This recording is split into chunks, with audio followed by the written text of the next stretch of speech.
நாங்கள் கிட்டத்தட்ட ஒரு 700லேருந்து 1000 பேர் வரைக்கும் நீ கூடியிருக்கோம்.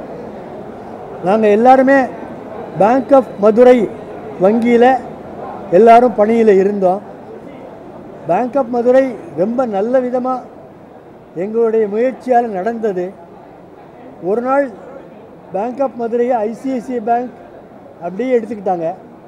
ஆனால் பேங்க் ஆஃப் மதுரை ரொம்ப நல்லா இருந்ததுனால ஒரு பேங்க் ஆஃப் மதுரை ஷேருக்கு 2 ஐசிஐசிஐ பேங்க் ஷேர் கொடுத்தாங்க.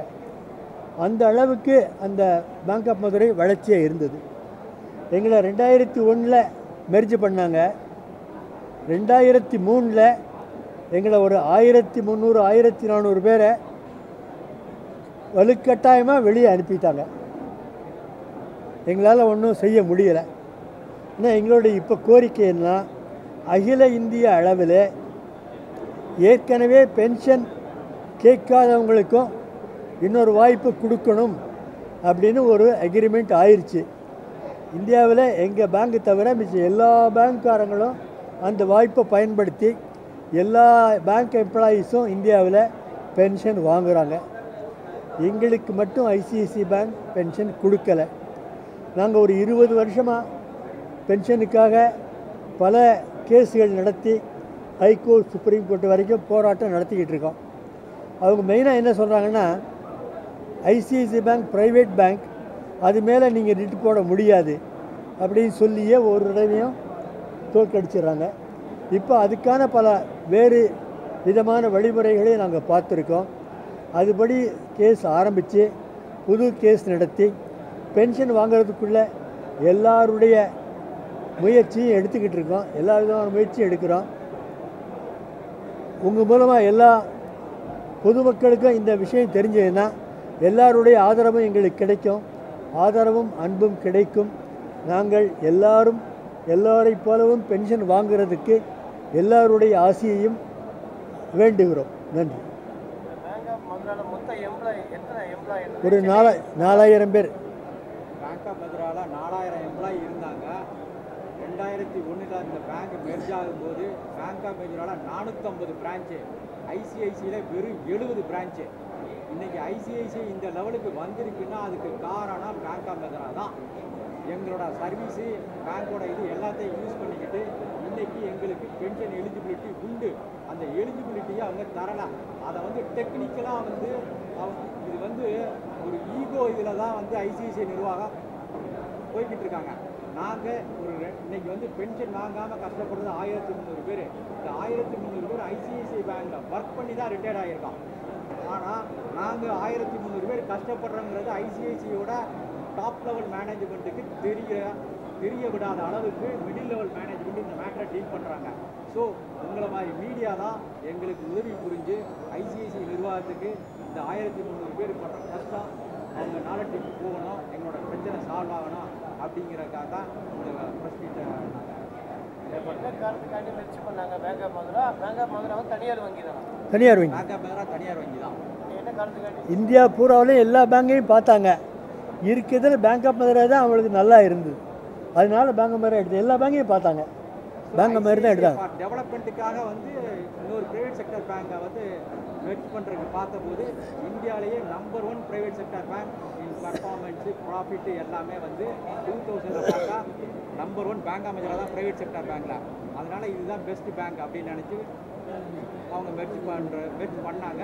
அன்றைய தேதியில் பேங்க் ஆஃப் மதுரா சேர்மனாக இருந்தவருக்கும் இதை திரும்ப கண்டினியூ பண்ணக்கூடிய சூழ்நிலையில் அவரோட குடும்பம் இல்லை. ஏன்னா அவருக்கு அப்புறம் சேர்மன்ஷிப்பில் வர்றதுக்கு ஆள் இல்லை. அதனால் அவரும் விற்றுட்டு போயிட்டார். ஸோ அவரை ஆனால் விற்கும்போது போட்ட அமால்கமேஷன் டீடில் இந்த மெர்ஜர்னால எம்ப்ளாயீஸ் எந்த விதத்துலையும் பாதிக்கப்படக்கூடாதுங்கிற அளவுக்கு எம்ப்ளாயீஸ் மேலே அக்கறை எடுத்து தான் அந்த அமால்கமேஷன் டீடு போட்டிருக்கு. ஆனால் அதில் இருக்க எதையுமே ஐசிஐசிஐ நிர்வாகம் ஃபாலோ பண்ணவில்லை. ஸோ பென்ஷன் செட்டில்மெண்ட்டுக்கு கையெழுத்து போடும்போது எங்கள்கிட்ட பென்ஷன் செட்டில்மெண்ட்டில் ஃப்யூச்சரில் இதை பற்றி பேசுவோங்கிற அஷூரன்ஸ் கொடுத்துருக்குறாங்க. ரைட்டிங்கில் கையெழுத்து கொடுத்துருக்காங்க. ஆனால் அதை அவங்க ஃபாலோ பண்ணலை. ஆனால் ஐசிஐசிஐ பீங் மைட்டி ஆர்கனைசேஷன் எங்களை மாதிரி புவர் எம்ப்ளாயீஸ் அதை ஃபேஸ் பண்ணுறதுக்கு நாங்கள் அதில் இருக்க இடையூறுகள் உங்களுக்கு தெரியும். உயர்நீதிமன்றம் உச்சநீதிமன்றம் என்ன மாதிரியான டைரக்ஷன் கொடுத்துச்சு? நீங்கள் ப்ரைவேட் பேங்க்கு அது மேலே நீங்கள் ரெட்டு போட முடியாது. அப்படியே அடிச்சிடறாங்க. நாங்கள் வந்து சூட்டு போடலாம், ரிட்டு தான் போட்டோம். ஏன்னா சூட்டுனா கிட்டத்தட்ட 30-40 வருஷம் ஆகுங்கிறதுக்காக ரிட்டாக போட்டோம். பட் ஐசிஐசிஐ மேனேஜ்மெண்ட்டு கேஸில் வந்து மெரிட்டை டச் பண்ணுறதே இல்லை. மெரிட்டை டச் பண்ணாமல் டெக்னிக்கலாக ப்ரைவேட் செக்டாருக்கு எகென்ஸ்டாக ரிட்டு லை ஆகாது அப்படிங்கிற லைன்லேயே வந்து சுப்ரீம் கோர்ட் வர போய் அவங்க இது பண்ணாங்க. ஏன்னா சூட்டுனா வந்து 4-5 வருஷத்தில் முடிஞ்சிருக்கிற நம்பிக்கையில் போட்டோம். பட் அதுவுமே சுப்ரீம் கோர்ட் வர போய் அது வந்து நாட் மெயின்டெனபிள் தான் வந்திருக்கு. இப்போ கூட நாங்கள் வந்து ரிட்டு போட்டோம். அந்த ரிட்டில் வந்து நாட் மெயின்டெனபிள் தான் டிஸ்மிஸ் ஆகிருக்கு 2 மாதம் முன்னாடி. இப்போதைக்கு எந்த ஒரு கேஸு நிலுவையில் இல்லை. அதனால் வந்து எங்களுக்கு நிர்வாகம் வந்து பேச்சுவார்த்தை நடத்தி ஏதாவது பண்ணாலும் நாங்கள் அதுக்கும் தயாராக இருக்கோம். 1300 பேர் தமிழகத்தை சேர்ந்தவங்களா? இல்லை, இந்தியா பூரா த்ரூ அவுட் இந்தியா எல்லாரும் வந்திருக்காங்க. இப்போ இங்கே வந்திருக்கிறது வந்து அதர் ஸ்டேட்லேருந்து நிறைய வந்திருக்கிறாங்க. த்ரூ அவுட் இந்தியாவிலேருந்து வந்திருக்கிறாங்க. வேறு ஏதாவது தனியார் வங்கி இந்த மாதிரி மெர்ஜாகி ஓய்வூதியம் கொடுக்குறாங்களா? எல்லாரும் கொடுக்குறாங்க. எங்களை தவிர மிச்சம் இந்தியாவில் எல்லா பேங்க்கும் வாங்குறாங்க. தனியார் வங்கி, கவர்மெண்ட் எல்லாரும் வாங்குறாங்க. இதே ஐசிஐசிஐ பேங்க்கில் நாங்கள் 2001 மெர்ஜ் ஆனால் 2010 பேங்க் ஆஃப் ராஜஸ்தான் ஐசிஐசிஐ 2வது பேங்கை டேக் ஓவர் பண்ணாங்க. அந்த பேங்க் ஆஃப் ராஜஸ்தானுக்கு பென்ஷன் கொடுக்குறாங்க, பேங்க் ஆஃப் மெஜராவுக்கு கொடுக்கல. அதுக்கு அவங்க சொல்கிற ஒரே reason bank of Rajasthan IBA member, bank of Madura IBA member இல்லை அப்படின்னு. அதாவது ஒரே கேடர் ஆஃப் எம்ப்ளாயிக்கு 2 வித்தியாசமான ட்ரீட்மெண்ட்டு. பேங்க் ஆஃப் மெஜராவுக்கு பென்ஷன் கிடையாது, பேங்க் ஆஃப் ராஜஸ்தானுக்கு பென்ஷன் உண்டு. காரணம் ஐபிஐ மெம்பர்ஷிப்பு. ஆனால் கோர்ட்டில் அவங்களே சொல்கிறாங்க பேங்க் ஆஃப் மெஜரா எல்லா செட்டில்மெண்ட்டும் ஐபிஐ செட்டில்மெண்ட் தான். ஐபிஐ செட்டில்மெண்ட் ஏதாவது ஃபியூச்சரில் ஏதாவது அமெண்ட்மெண்ட் வந்தால் நாங்கள் கொடுக்க தயாராக இருக்கோம்னு கோர்ட்டில் ரிட்டர்ன் ஸ்டேட்மெண்ட் ஃபைல் பண்ணியிருக்கிறாங்க.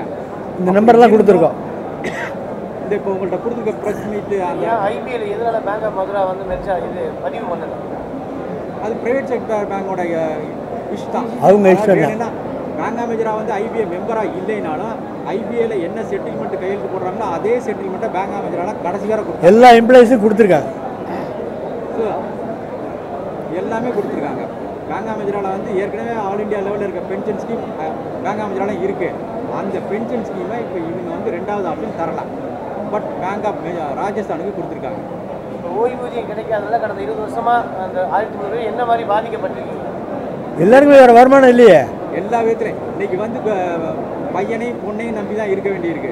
இந்த வயசில் வந்து ஒரு மெடிக்கல் செலவுனா கூட வந்து பிள்ளையை நம்பியோ பையனை நம்பியே தான் இருக்க வேண்டியிருக்கு. ஏன்னா இன்றைக்கி எல்லாருக்குமே வந்து 70 வயசு.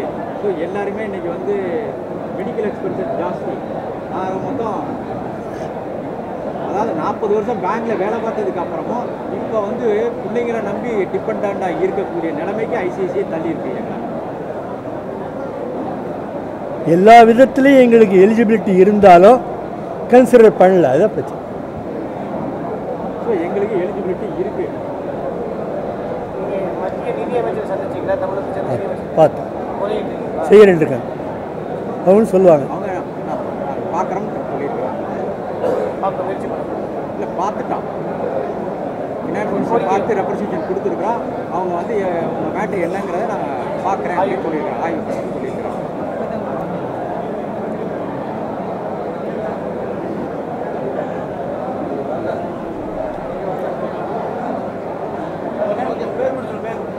என்னுடைய பெயர் திருநாவுக்கரசு.